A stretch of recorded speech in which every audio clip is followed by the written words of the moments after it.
Olá, pessoal! Hoje nós vamos conversar um pouquinho sobre fábulas, né? Porque durante algum tempo nós estamos trabalhando com esse gênero textual e para finalizar o nosso trabalho, nós vamos fazer uma produção escrita desse gênero, tá? E antes que isso aconteça, nós precisamos garantir, conhecer as características e a estrutura da fábula. Então, fábulas são textos do gênero do tipo narrativo, ou seja, são histórias contadas, né? Muito popular e apreciado por pessoas de diversas idades. Quem não se lembra ter ouvido em algum momento histórias curtas com os personagens que são animais? Para a gente tá mais fácil, tá mais fresco na nossa memória, porque nós estamos trabalhando esse gênero e nós ouvimos e fizemos a leitura de diversos textos desse gênero, né?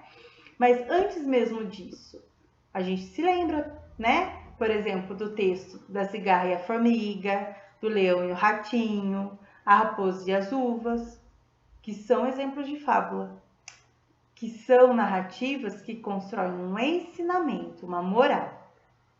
Agora nós vamos compreender um pouquinho as principais características das fábulas. E nós temos como uma das principais características que os animais são os principais personagens e eles trazem características humanas, como a ganância, a preguiça, a inveja, a sabedoria.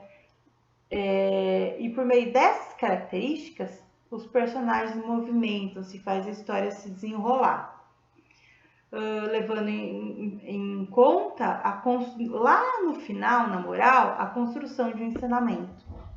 Considerando que a fábula pode ser contada oralmente, sabemos que há diferentes versões de uma mesma história, o que não compromete a sua função, que é de levar as pessoas a refletirem sobre o comportamento da sociedade. As fábulas podem ser escritas em prosa, que são os textos em parágrafo, ou em versos. Os títulos geralmente fazem referência aos personagens e o tempo e o espaço que relacionam no ambiente que está sendo contada a história. A linguagem das fábulas é simples, objetiva e direta. E também pode haver diálogo entre os personagens, tá?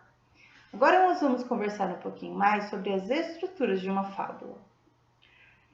Como uma fábula é um texto narrativo, é importante a gente entender que ela deve ter uma estrutura mínima de começo, meio e fim. Ou seja, no início, a gente pode colocar a apresentação dos personagens e a situação em que ela vai acontecer. Depois, a gente desenvolve o texto, de forma que os personagens interajam entre si em torno da situação, da história. E para finalizar, nós criamos um final surpreendente, que gera a reflexão dos leitores sobre o ensinamento, uma moral. É muito importante isso, a qual aparece no final do texto, tá certo?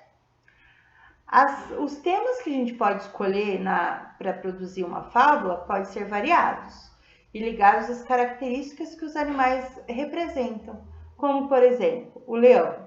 O leão representa a força, a coruja, a sabedoria, a raposa, a astúcia, a formiga, o trabalho, né? E lembrem-se do título. É muito importante a gente compreender que o título ele é uma extensão da história, né? Então, quando eu ler o título, eu já posso começar a criar diversas estratégias, diversas ideias para aquela história. Então, se no início está muito difícil a gente conseguir criar um título, a gente pode transcrever toda a história e no final a gente volta e dá um título para ela, tá bom?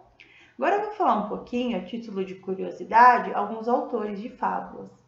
Os mais conhecidos são o Esopo e o La Fontaine, que são, para esses autores, são atribuídas autorias de textos mais conhecidos, tá? Os mais famosos. E no Brasil, temos como representantes o Monteiro Lobato e o Milor Fernandes, tá certo? Então é isso, pessoal.